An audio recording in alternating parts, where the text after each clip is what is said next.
Welcome to the show, Claude Silver. Again, so excited to have you here on the Empathy Edge. Great to be here. So good to see you again. Thank you. I know as we were talking in our pre-talk prepping for this, I was telling you how much I really loved your new book and how it's kind of a Bible and it's kind of a guidebook for any leader right now.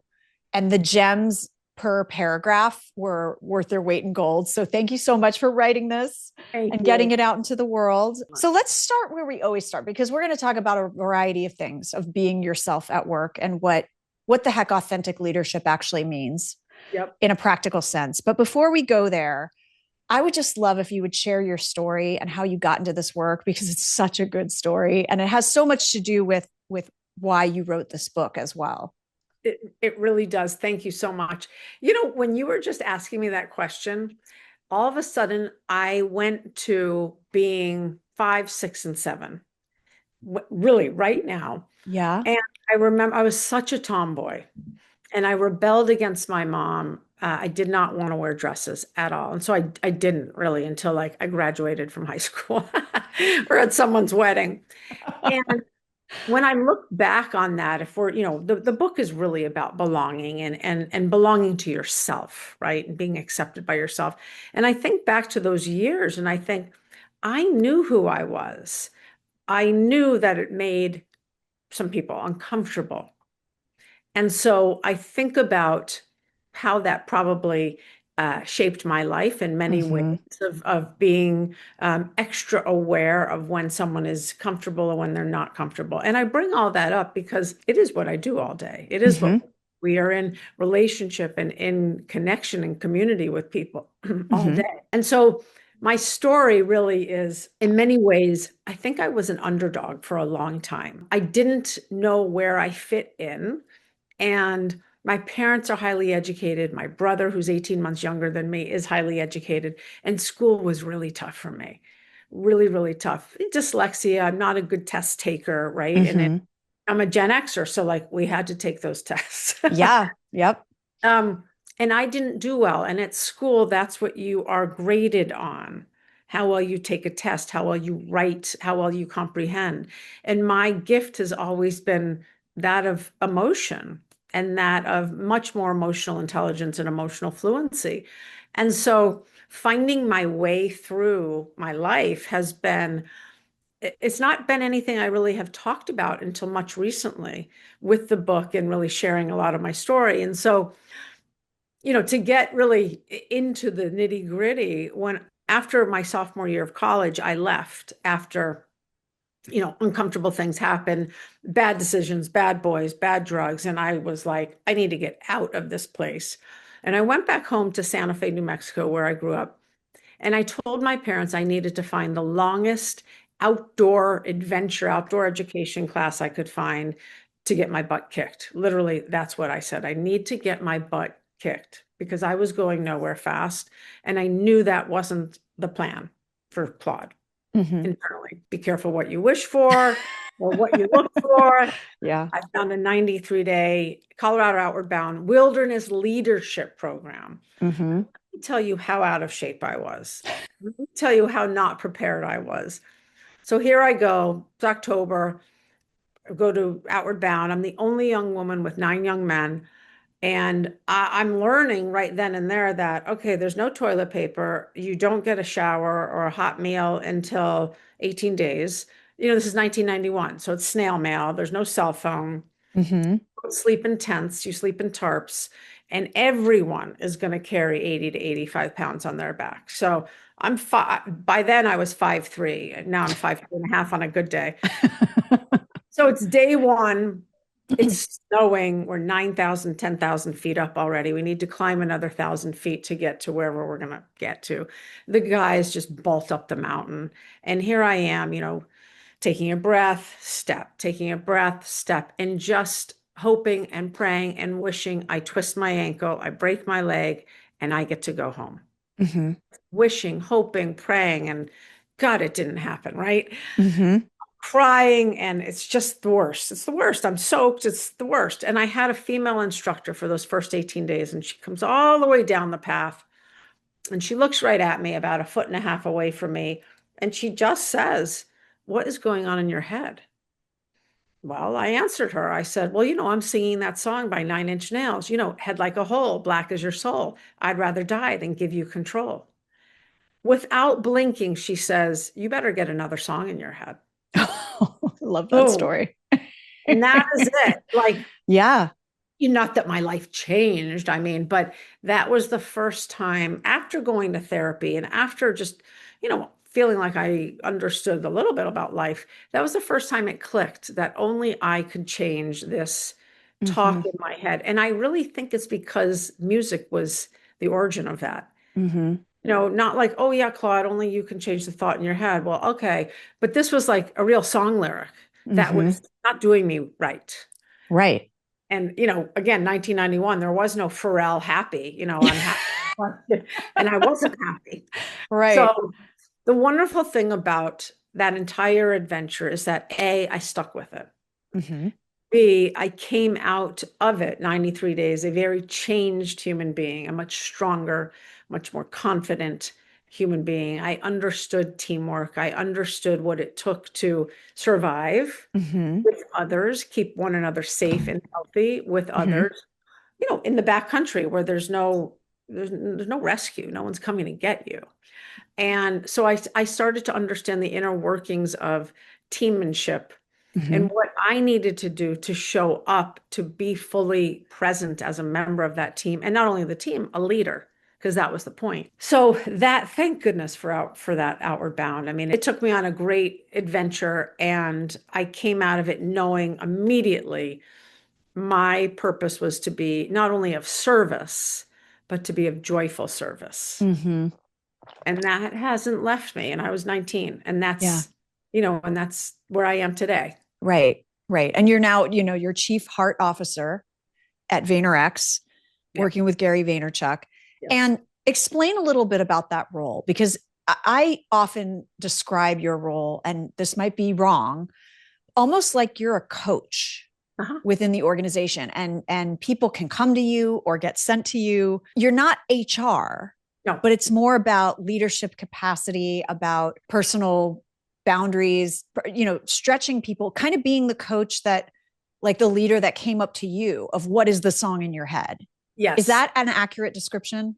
that is. Gary would describe it as I set the emotional framework for Mm-hmm. the company. I probably think I'm much more of the barometer, and that barometer goes up and down based on who am I speaking to, the patterns I'm seeing or hearing, Mm-hmm. and also not just in America. I mean, it's a whole Mm-hmm. other universe which has very different cultures than us, and so I would say it's probably a high performance coach, Mm-hmm. quasi a little bit of like psychology, although I'm not a therapist, but Mm-hmm. enough to be able to spot someone's imposter syndrome and then go there, right? And Right. it's Right. those questions that might be a little bit more therapy speak. Mm-hmm. Mm-hmm. Um, and Gary would say, if he sat here right now, he would say, "I want every single person to feel safe with Claude, and I want every person to feel trusted." And so Mm-hmm. it's a village, though. It takes a village to do Of this. It course. begins with me. And obviously, what I love about the company investing in that is they're clearly seeing how that ties to results. Can you Yeah. talk a little bit about that? Yes. So I'm glad we bring that up because a lot of times people will push back immediately and say, "Well, what's the ROI? Well, can you quantify the ROI?"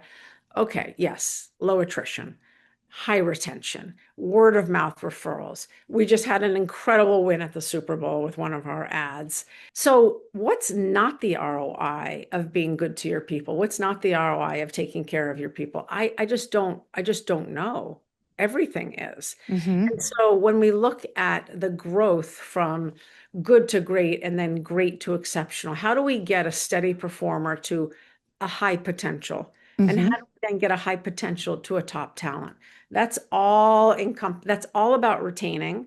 And that's all about, all of us touching that person, whether or not that person needs to develop more client facing skills. Maybe that person needs more attention to detail. Maybe that person's doing great and they're going to be the next CEO. Mm-hmm. Who knows? So it's a lot of obviously caring for people, holding space for people, creating space, but not jumping in on their stuff. I'm not interested in doing that. Mm-hmm. And there's a very clear divide, at least energetically with me, on like where I begin and end and where they begin and end. Mm-hmm. Even though I don't have a desk in this room, I don't want a desk. I've never wanted a separation between me and anyone else. Mm-hmm. But I'm very aware of an invisible boundary that I have to have if I'm going to do this work every day, right? If I'm going to have Mm-hmm. all of these conversations or listen, there's a lot to take in. Right. Well, and I think that's the challenge for a lot of people is, and that's why in my most recent book, I talked about not only people and performance, but personal boundaries as well. And so before we dive into so much about the book that I have questions and I would love to discuss with you, can you talk about what are the strategies you use to set that boundary? Because I think that's a really important point for people and also why they shy away from empathetic and authentic leadership is because they're afraid they're going to lose themselves. They're afraid they're going to be too vulnerable. They're afraid they're going to get caught up in someone else's drama. So That's right. what has worked for you? Because you're having these conversations all day long. All day long. And if anyone can master it, it would be you. So what are All some day long. tips you have for people? Yeah, I do a lot of energy work. And okay, that sounds all, woo and nebulous. I do energy separations with every single person that I am with physically. Energetic separations have nothing to do with the person's personality or anything like that. It is literally this person has straight hair. I have curlyish hair. This Mm-hmm. person doesn't wear glasses. I wear glasses. This person had on black pants. Today I have on red pants. And I say the Yeah. person's, this person this person lives in Brooklyn. I live in New Jersey. This person is in this department. I'm in this Mm-hmm. department. They are all very normalized, equalized. They're not charged. And then I Mm-hmm. literally like just go like that. And fortunately I have the Hudson River right here. So I throw it outside to the river. But Uh-huh. I've done energetic separations for a very long time. Also, I am a recovering codependent and I know how important it is to have boundaries because I'm an empath and because I have had that tendency to get immersed. Mm-hmm. It's not healthy for me, and it certainly isn't healthy for the other person. Mm-hmm. So I know that there is somewhat of a ring fence here, although no one would ever know. And Mm-hmm. I also keep the meetings to 15 minutes. Mm. 15 minutes. And so that in itself not only allows me to talk to and listen to a lot of people, but there's a beginning, middle, and end. I know the course of this Mm-hmm. conflict. I know that it'll be over soon. I just can feel Yeah. that. Yeah. I know what I'm here to do. I'm Mm-hmm. not here to get saturated in Mm-hmm. someone else's web, and they are not here to get webby with my life. Right. They don't want that. Right. Right. I remember interviewing a CMO for the book who talked a lot about, her team was very connected to her. She's the person they come to. They, even when she doesn't ask, she just has that manner about her. And I asked her the same question. And she said, well, I'm very, very clear that about my reason that I'm here. And Mhm. she's like, and I always stay focused on that. I want to support my team. I want to be there if someone needs to talk. I have a box of tissues in my office at all times, right? But she goes, I also know I'm here to drive growth. I Yes. am not here for you to lay on my couch and tell me about your, boundary issues with your mother-in-law, I think is what she said. She goes, they That's don't pay me for that, right? So right. she had a very clear sense of still remaining present, but keeping that purpose in mind, keeping that North Star in mind of like, if this is getting to a point where it's bleeding into therapy, it's bleeding into I'm starting to get impacted. Now I need to look at the resources we have available to Yes. refer this person out or to, provide that support. But Yeah. it's almost like it's that meta skill, right? Of being able to almost watch yourself in the situation and see like, oh, you're slipping, Yeah. That's exactly and be right. able to be present for the other person without getting caught up in the fear of, oh, I hope this doesn't go there. I hope this doesn't go there. Cause that could be the inner monologue we're having as well. Right. Right. And then that just takes you out of the conversation completely. Exactly. Exactly. Yeah. No, I think that is exactly right. This is a business. I have a Mm-hmm. job to do. At the end of the day, we are here to put out a product into the world and increase our P&L at the end Right. of the day. Like Right. it's pretty black and white. Right. There's a lot of other stuff that goes on in that minestrone soup, but I Yeah. know my lanes. Yes, exactly. And I talk about this all the time, the both and leadership. You can be there for all of those things and still lead with heart and lead with humanity. It's not either or. 1,000%. Yeah. 1,000%. That's why Thousand we're here. percent. Yeah. Okay, so let's go to some of these questions. How do you know when your culture is thriving? What are some signs? Like if you are working on it and you're like, yeah, we want to have a thriving culture. What's that? Yeah. I love that question because I just took a video of it at lunchtime. I Uh-huh. walked through the kitchen here in New York office, and it was so loud. Every single seat was taken. People were eating with each other. It was so loud. I took a video and literally sent it to the leadership team. I was like, this is what it's like on a Tuesday here. Mm, Huge part. Watching people, knick-knack, chat in the hallways, because that's where culture's made, right? yeah. It's in the little moments. Mm-hmm. Watching people go into their meeting rooms and seeing, are there smiles on their face? Are they just, is everyone looking at their phone? I mean, Right. that kind of stuff. I listen for sound. I listen for laughter. I listen for noise. Listen for chatter. Mm-hmm. See when I walk around people out of their chairs looking at someone else's laptop. Those are the types of things that I see, which means, okay, there's collaboration going on, right? It's Mm-hmm. utopia. It's not utopia. I can't see all the shadows, but there Right. are, right? It's human behavior. Right. But literally, I base it on, I also, I guess I base it on noise and camaraderie, but I base it on output of work. Yeah. And we have a certain measurement in terms of the product we put out that Gary has asked us to subscribe to. And Mm-hmm. so I can also tell if we are hitting our marks.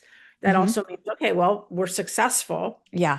Clients think we're successful. Right. That will add to the whole pot of, you Yeah. know, we like it here. We're challenged. We're Yeah. And learning it's there. it's a vibe too. And it's also, it's not a one-to-one causation of like this led to this amount of revenue. I like to think of it as a recipe. Yeah. And it's the spices, it's the salt, Yeah. like it's going to make it better. So Yes. so empathy or thriving culture or whatever you call it within your organization, that's not necessarily the end metric. You don't want to measure that for that sake. It's No. what is it contributing to? And if I didn't, can I do a pre and post? Can I Yeah. do here's what it was like before we focused on this? Oh my gosh. Here's Yeah. what we've been able to achieve after. And that's like I said, that's like adding the salt to the recipe. Yeah, it's so funny you say that because I talk about it as a minestrone soup.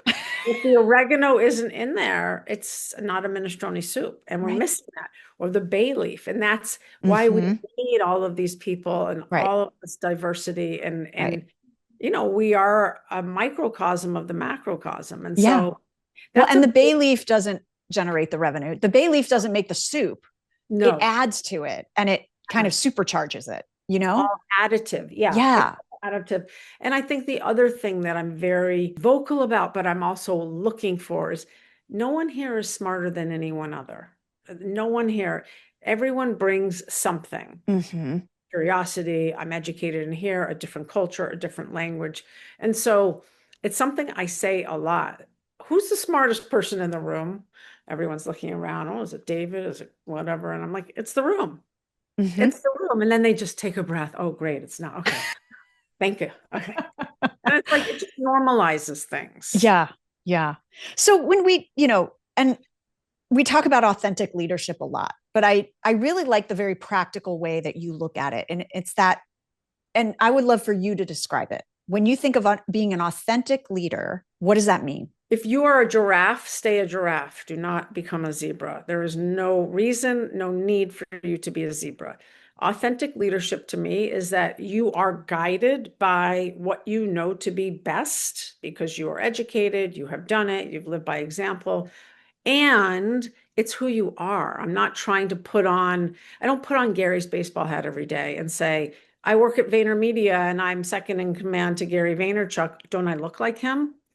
No. In fact, what do you think people say to me all the time? You and Gary work so closely together. He's so loud. Um, so for me, when a person is real, they are not carrying the burden or the weight of any other facade. They are Mm-hmm. not, they haven't walked in the building at 9 o'clock or turned on their laptop and been, okay, I have to put all of Claude away. And now I have to speak like I really know what I'm talking about. Mm-hmm. My work voice. Yeah. Yeah. And the cost to me, that the cost is an extreme cost, and I don't have enough cash to pay for that anymore. I have Mm. tried to do that. Hmm. People try to do that and they leave. Hmm. They try to do it and it's not working. They try to do it. Their performance tanks. They try to do it. They have Sunday scaries. They miss the mark. And Hmm. so to show up as you are, we've already spent 3 months looking for you. We've already interviewed you 7 times. That's who we want. Hmm. Not the all of a sudden that you come in a suit and tie because you've had a hoodie on all these times we've met. Right. Please don't do that. Right. Yourself, because that's who we hired. Yeah. That's what we want. We want your curiosity. We want your introversion, extroversion. I don't really care, but we Hmm. want you. So the idea here is you do not need to give up yourself or your soul. Hmm. Be yourself at Hmm. work. And by no means am I subscribing to go and into the deep end and do a cannonball. No, Right. I am saying put a foot in, put another foot in, and then put your knee in. That might be all you do this year, is Right. you share that much. This is up to you. Please know that when you don't share yourself, it just stunts everything. Hmm. Everything Hmm. gets backlogged because we're not getting from you what it is we thought, or Right. maybe we haven't created enough psychological safety or a space where you feel like you really belong and fit in, Hmm. then that's on us. So I have a curveball question for you because Please. I get this one is what if who you are, and I kind of know the answer, but I want to hear it from you. What if who you are is not a very nice person? Or what if who you are is very dictatorial? Is that Yes. really who you are? Or are Yeah. those behaviors you've hidden behind? Yeah. I mean, that's fear. It's complete fear and insecurity of being found out. You want to micromanage and control everything because, you're going to be looked at the end of the day. It's your project. Well, not really. It's a whole universe that comes together and works on something. You're not an independent contributor here, right? You're not on an island. And so when people have that facade of being mean, nasty, cynical, well, there's something under it. So now we need to go figure out what. I had someone in here earlier today, very, very seasoned and senior person who has been here for a year and has not been vocal enough with the powers that be. As large as we are at 2,000 people, we are a very small place. And so it's very important to make yourself known to Gary, to Mhm. make yourself known to whomever, Claude, other people. And the question was, because it's been a year and I knew this person has not reached out to Gary, what do you think is holding you back? I hear it all the time. He doesn't have time. He's so busy. Yeah, we all are busy. None of us have time, so forth and so on. But here you are, where your CEO wants to hear from you. What is it that's holding you back? You think he's going to go into that text message and just like pop it open? No, he's going to say, "Great. How much engagement did you get on that post? How's the team post Super Bowl? How's the environment, the vibe?" Like, he's a person. Mhm. So I go into that in hey, this will become a vulnerability for you here Mhm. because this is actually something that is required. At Right. your level, it's required. So either let's do it today or let's talk about why you're not going to do it today. But you're not going to leave this room until you and I agree that Yeah. you're to do something. Yeah. Well, and that's the clarity piece. That's the like, we need to understand how things are done around here and Yes. not just assume everyone knows. And that's where we give people the opportunity. And where when I'm coaching folks, oh, this is happening. Okay, well, have the expectations been made clear? Thank That's you. kind of always the first question is Thank let's you. assume positive intent and let's Yeah. assume maybe the person doesn't know that's allowed or that's expected or whatever it is. And we could be talking about anything. We could be talking about unsaid rules, unwritten rules, and I'm using air quotes here for people that can't see me, which should be written down or at least discussed, right? In a Positive. meeting, we always challenge a person if they have an idea. Yes. Are we writing that down or are we springing that on somebody, their Yeah. first meeting in our organization, right? So all of these things that are unsaids Yeah. Can we make them sense? Can we make them so it's very crystal clear to people? And also from the hiring, to your point, so they know what they're getting into. And then they can have agency to say, that might not be the right fit for me. That's right. That's right. If I'm supposed to I'm an introvert, and if I'm supposed to communicate on text to whomever once a week, I don't know if I can do that. It might be out of my realm, and that's okay. But I love what you said, because this is the other way this happens. Congratulations, Maria, you're a manager. You got $10,000 raise, and now it says senior manager on your title. Bye. Yeah. Congratulations, though. Yeah. We'll see you. Yeah. And you're like, what does a manager do? Right. And so you go off and you try to figure it out based on the other managers you've had. Yeah. Or the old paradigms. Yeah. Old paradigms. And then soon enough, two of the people you manage come in, and I hear from them, and, a couple different weeks separation. I say, oh, how's it going? Has your manager talked to you about, the roles and expectations? No, I haven't met with my manager yet. Oh, okay, interesting. Or have you had a one-on-one with your manager? What did you talk about? Oh, we just talked about football. So, Yeah. those are those questions I love, Yeah. because it's like, okay, we have work to do. Yeah. Yeah, absolutely. Okay. You mentioned a situation in the book where you talk about that we have accountability backwards. Can you talk a little bit about that? Yeah. The first thing I'm going to say is accountability for us is one of our core competencies. And that means no matter where you are, what role you're in, it is still a core competency. You might be learning to be the bigger person in situations, or if you're an executive, you are the bigger person in every situation. You point thumbs first instead of fingers. What did I do? So we are so used to blaming other people because we are so used to victimizing ourselves. Generalization. Right. Generalization. I didn't get a promotion because, well, maybe your manager didn't sit down with you, but I need to know that a lot earlier. But I'm going to also imagine that you didn't hit the marks.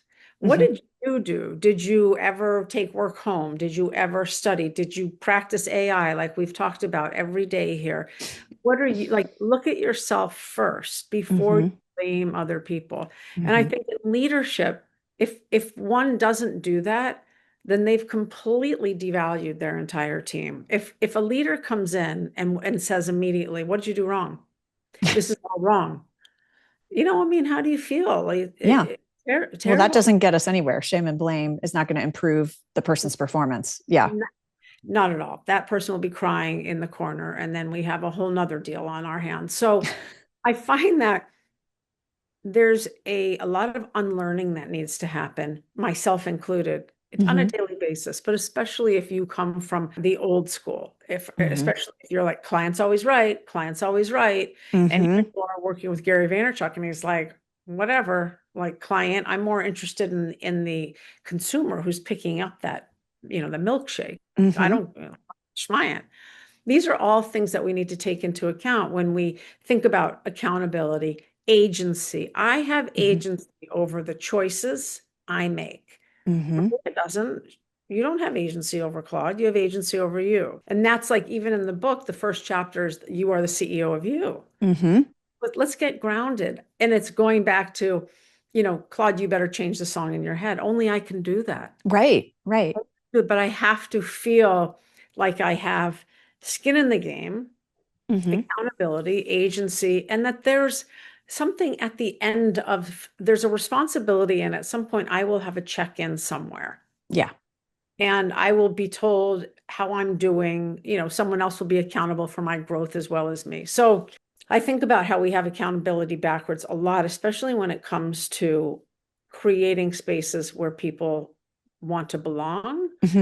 And I think we all think it's very easy to create that space. By just saying it's safe.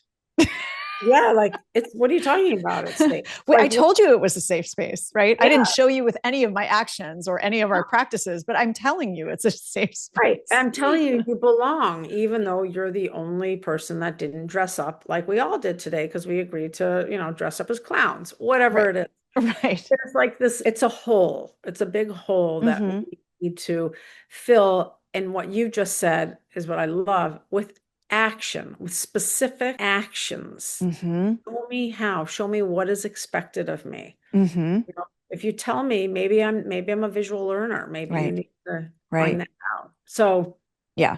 there's a whole, again, it's a whole It's, nother minestrone soup. yeah. But how wonderful does it feel when you actually can take accountability for your actions, even if you have to say, you know what, that's on me. That was my bad. Yeah. That's my bad. And I also have this twist on this because we always think of accountability in terms of when someone messes up, but we also have accountability for the good stuff too. We have Yeah. accountability for the energy we bring into the room. Yeah. It's almost like accountability is not just blame when stuff goes wrong. Accountability is also me knowing that I am responsible for bringing this to the table in a Yes. positive way. And this kind of goes back to your point earlier about if you know yourself, if you've got your own house in order, you understand what you bring to the party. Yes, you have accountability for bringing that to the party. If you said Yes. you were going to bring the potato chips, Yes. that's Yes. why we hired you. That's why Yes. we asked you. You better Yes. bring the potato Yeah. chips. The mashed potatoes are already taken We care got of. that, right? I needed And that. you Yes. shared such a great story the last time we spoke. And to full credit to you, I use it all the time, where you talked about people in your organization, because Gary is such a figure, he's such an icon, Mhm. bringing people in who tried to kill themselves keeping up with his pace or being exactly like Gary. And I love this thing you said where you said, we already got a Gary. We hired you for you, Yeah. not because we needed another Gary. Yeah. So don't try to change. Yeah. Like true belonging means being who you are, not changing who you are because you think you need to emulate that person. Like, Right. and I remember the story I told you because this was years ago when I said to him, I think you need to stop using the word hustle because mostly young men are coming in here and they're saying, I Mm-hmm. can't hustle as hard as Gary Vee. It's like, Mm-hmm. what? Sure, you can't. Like, he is Yeah. one of one. He chooses to work 18 hours a day. You don't have Yeah. to do that. That's Right. what choice. You're going to find your own rhythm. And he didn't, he hasn't, I really don't think he's used hustle since then. Yeah. Really don't. And Yeah. there, you know, I talk a lot about labels in the Mm-hmm. book. Labels are for soup cans. And there are, labels just get us into a mess, Mm-hmm. right? Like, oh yeah, he's a hustler. Yeah. Hustles hard. Well, she does her job. Yeah. Okay, well, she does her job. Okay, good. Well, she does her job. He hustles hard. What did you just tell me? I don't know if he does his job or if he's just a hustler. Does he just make Right. things There's just a lot of activity going on over there. like clarity, specific? Yes. Yes. Yes. I love this. Okay. You wrote in the book something I thought was really profound because we talk about how empathy softens, I guess what's the word I'm looking for, fades a little bit the higher up in the organization you get because you're protected, you're surrounded by yes people. So Mhm. the higher up you go, there's been studies that show that you kind of lose touch with your empathy of the people on the ground or even the customers or the clients. But you also wrote, the more power you have, the less truth you have, Mhm. the less truth you hear. That's what Mhm. you wrote. Well, The that's for more sure. power you have, the less truth you hear. Yep. Can you explain that and talk about what the antidote to that is, Yeah. especially to leaders that are listening? Yeah. So you actually opened it up with you get yesed a lot, or Mm-hmm. you get the rose-colored glasses Right. Everything's fine. Nothing to see here. response. Yeah, and it's like, is everyone fine? Because I did hear that that person was crying today. So what happened there? Or Yeah. oh, that person's mom is in the hospital. Well, that's something I'd like to know, leader, right? You'd Yeah. like to know that. And so yeah, people they don't want to take up your time. So they don't Mm-hmm. want to get into the mishigas of it all. Mm-hmm. Or the mishigas is something I want to get into, and they're like, I gotta go. Yeah, everything's fine. And Yeah. so you don't get the data and you don't really get the context Mm-hmm. of how the sausage was made. Mm-hmm. The other thing I think happens is as we get higher in the organization, we forget what it was like when. Mm-hmm. Now, I work in an agency. In an agency, there is natural um, growth. You go from this role to this role to this role to this role. Mm-hmm. I've been at an agency for many, many, many years. I am a chief heart officer, but before that, I was on the path of a strategist. Mm-hmm. I moved up the rung. Once I became a VP of strategy, I had to remember what it was like to be a first or second year strategist. You have to figure that out. So, but back to the antidote. The antidote is literally, I think a couple of things. One, letting people know that you need to have context. So maybe they need to write you a weekly email in summary, what the aches and pains are, what the client is saying, and how we delivered. Make it up, right? Three things. Mm-hmm. And you need that from all of your direct reports. If you are a leader, you need to know, and you need to be able to then ask questions, probe into it, not because anything's wrong necessarily, but like you need a why. As a Mm-hmm. leader, you need to know why this happened or why we're going to do that. Right. Why we're going to go this route. I told you maybe try this route. I don't know. I don't know. I don't have all the answers. Great. So you went that route. What happened? Mm-hmm. And so we need to be, I think, not only asking questions, we need to be given context, Yeah. information. And if it's a healthy culture, hopefully you know that it comes in peace. No one's Mm-hmm. here to attack you with that information. Yeah. People are moving fast. We just need to know. Or text, like I was just saying to that person, Mm-hmm. the phone and text your CEO and let him know about the meeting you had today with your clients. Mm-hmm. That's all. Give him a little piece of information. Mm-hmm. Otherwise, he's not going to know. And what ends up happening is we only remember our last interaction with that person. Mm-hmm.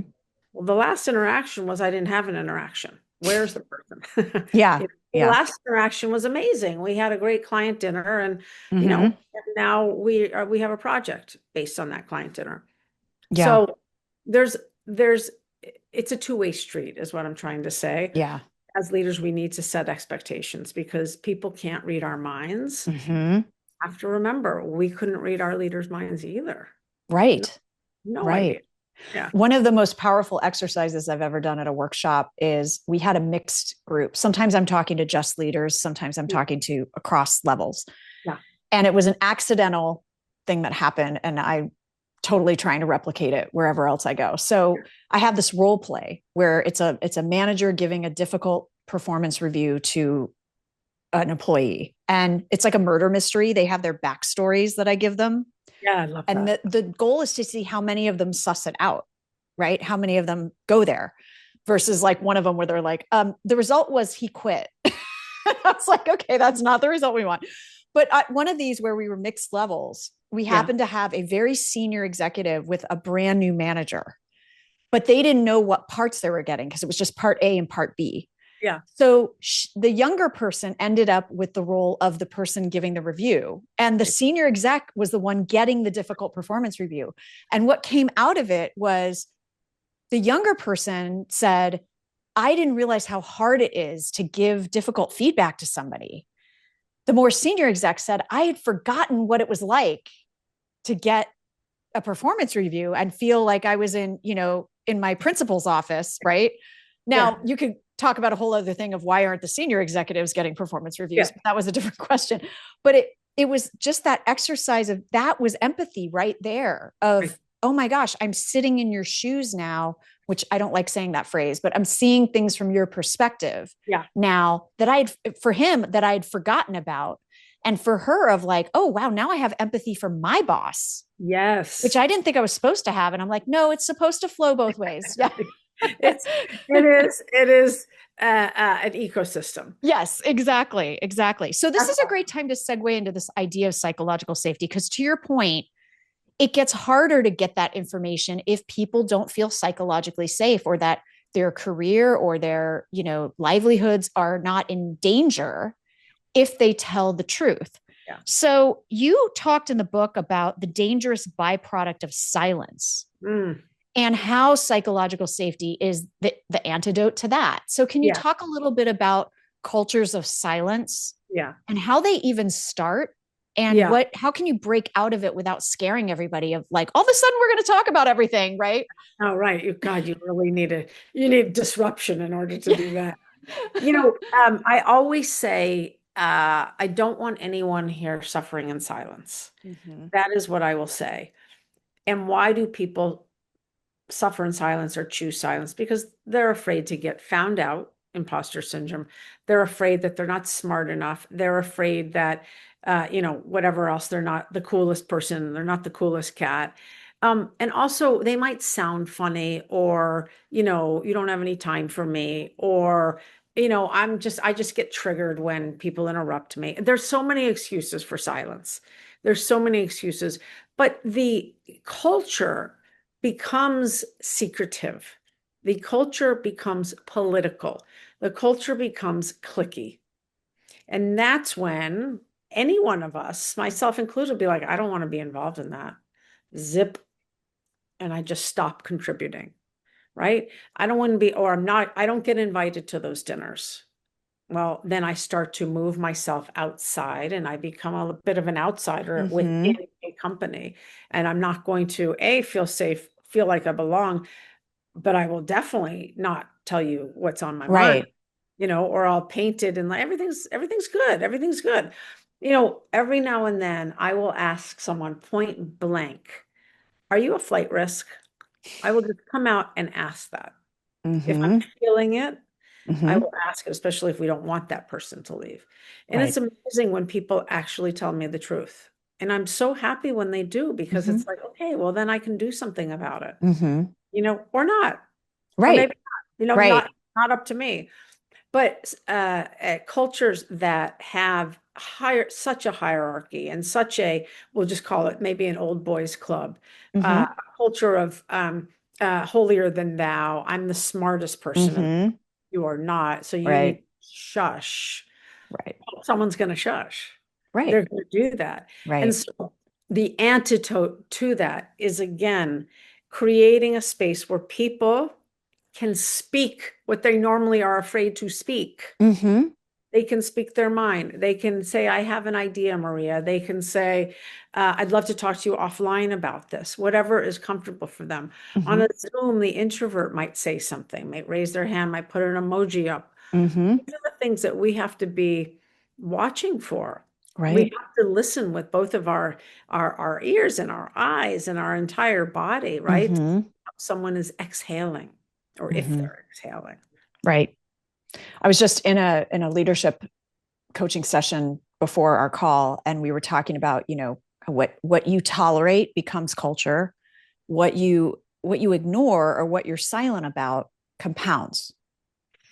And Yeah, you think no one knows, but they do. They they do. sense it. And it just becomes this bigger thing than sometimes it even needs to be, right? Yeah. It could just Yes. be a quick conversation to clear the air.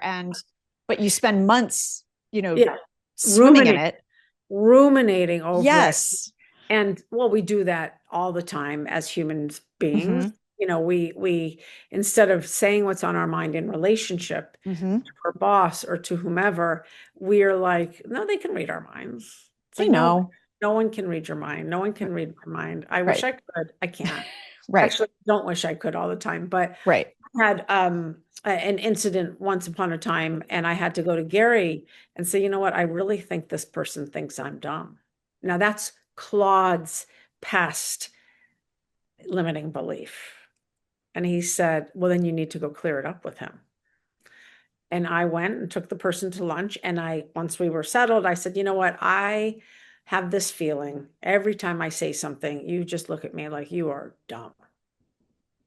And he was like, oh my God, the opposite. I've been wanting to talk to you about this, this, and this. And it's like, oh, I've been carrying that for 3 years.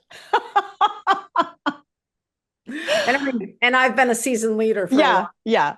I have been convinced my whole career through change management, through marketing, through all the work I do now, 90% of our issues at work are because of miscommunication. It's like, I call it the Three's Company moment, where Yeah. you make assumptions, or you think you overheard something, or you think you saw something, and hilarity ensues, but sometimes it's not hilarious, right? Yeah. Sometimes, I mean, I could have left over that, Yeah, right? exactly. And people do leave when things are unresolved. Right. It's not so hard Right. to talk about the empathy. I'm sorry, it's not so hard to talk about the elephant in the room if you Yeah. have coaching around that also. Right. Right. And this is kind of related, but I have to point this out before we wrap. You mentioned in the book this part about not conflating emotions with communication. Oh God, And I it used spoke to. to me because it was about people who say, I don't want to get overly emotional at work. And I'm like, that's not emotion. You're just not saying what's on your mind. That's a different thing. So, can you Yes. explain that to us? So you're just hiding. You're just Yeah. saying, don't come near me. I Right. don't want you close to me, and do not come near me because we are not going to get close. Mm-hmm. And so that's what that person is in highly protective mode because they think, again, whatever they think from their childhood, whatever their trauma is, Right. we all bring that in. And so they don't want to get emotional. Well, we are emotional creatures. We don't have a choice. Right. Really don't. You can shut that off for as long as you can until you have a heart attack. You can shut Mm-hmm. that off for as long as you can. But here in this culture, we want to get to know you. We want you to dip your toe into the swimming pool and then dip in. Mm-hmm. That's all. Yeah. And in order to do that, you need to be met in the same way. Yes. So either a leader starts that conversation is like, remember in COVID, I would get on the phone on Mondays and I'd be like, okay, how many different ways did you make chicken this weekend? Like we're all Yeah. experiencing it. Yeah. It's a joy, it's a shared reality. Yes. Or, you hear that someone's dog is sick. Oh, my dog, like, Yeah. come on, we're Yeah. human. And it's I think it's highly impossible to not share emotions for an extended period of time.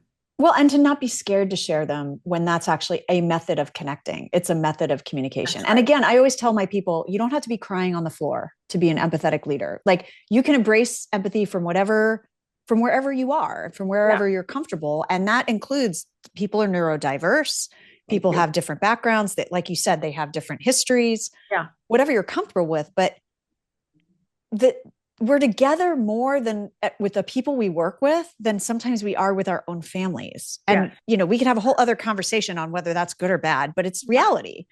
And Yes. so why not make it a place where we can see, hear, and value each other as human beings? And Yes. by the way, with AI coming, this is the whole thing I'm talking about with empathetic leadership helping to navigate the change. The people who are shutting off that skill set for themselves as leaders, like, no, you mentioned it earlier, the person that just is a great doer and they get thrown into the leadership role and they're like, I just am doing more. Like what Yeah. I don't know what I'm supposed to do. Yeah. The ones that are hiding behind the tasks and the doing because they Yeah. don't want to have the difficult conversations. They don't want to get to know their team. They don't want to appear vulnerable. They've got all the stuff. They're going to have nowhere to hide That's right. when we've got AI handling the tasks for you, what's left? It's Yeah. connection, it's mentoring, it's supporting, it's collaborating, it's all the human stuff. It's creating a Oh, psychologically safe place so we can yeah. innovate, right? Yes. Yes. It's all of that. It's not ghosting people.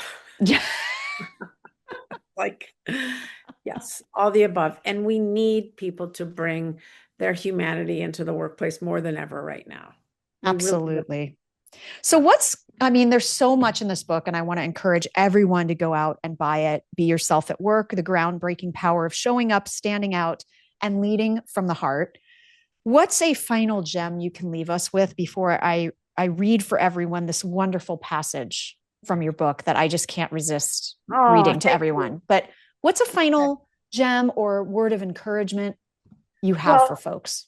I would say, as a leader, what I would encourage everyone to do after listening to this podcast is either go on Slack or go through their contacts and find 3 people that you haven't connected with in a while. Hey, I'm thinking about you. Hope you're well. Love to get some coffee soon. How's it going? I know you and your family moved. How you doing? Just reach out for no reason other than you can, and it takes less than 30 seconds to do that. That's what I would say. And I would say for all of us really is to remember the cost to ourselves, the depletion we feel when we try to be someone else. We deserve better.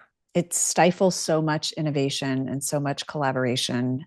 And happiness. and happiness and joy, right? Like joy is my fifth pillar of being an Yeah. empathetic and effective leader. Yeah. Um, okay, so I'm going to read this because I just love this. This was closer to the beginning of the book, I believe, but I think it's a great encapsulation of everything you're saying. So while I refuse to accept environments that demand silence and conformity, I also know that pushing for change looks different for everyone. Not everyone can or should bear the weight of fixing a broken system. But for those of us who can speak up, who have even a bit of security to challenge the status quo, we must do so, not just for ourselves, but for those who can't. No one should have to sacrifice their humanity for the sake of professionalism. No one should have to choose between belonging and survival. We can build workplaces that honor the fullness of who we are, but that requires us to see, to listen, and to make space for those who have long been told they don't belong. So good. So good. I am warning everyone when they read this book that you're going to have a million post-it notes of quotes up around your computer. Yes. Claude, this has been amazing. Thank you for going a little bit longer with us and sharing the wisdom. Like I said, everyone will check out the book and we'll have all your links in the show notes. But for anyone that's on the go, taking care of themselves, exercising right now, where's the one best place they can find out more? You know what? Go to claudesilver.com. My website has it all. And then you can go to LinkedIn where I'm pretty active. But like, check it out, write me, challenge me. I'm into it. I love it. Thank you so much. Thank you very much. And thank you, everyone, for listening to another episode of the Empathy Edge podcast. If you like what you heard, you know what to do. Please rate, review, and share it with a friend or a colleague. And until next time, please remember that cash flow, creativity, and compassion are not mutually exclusive. Take care and be kind.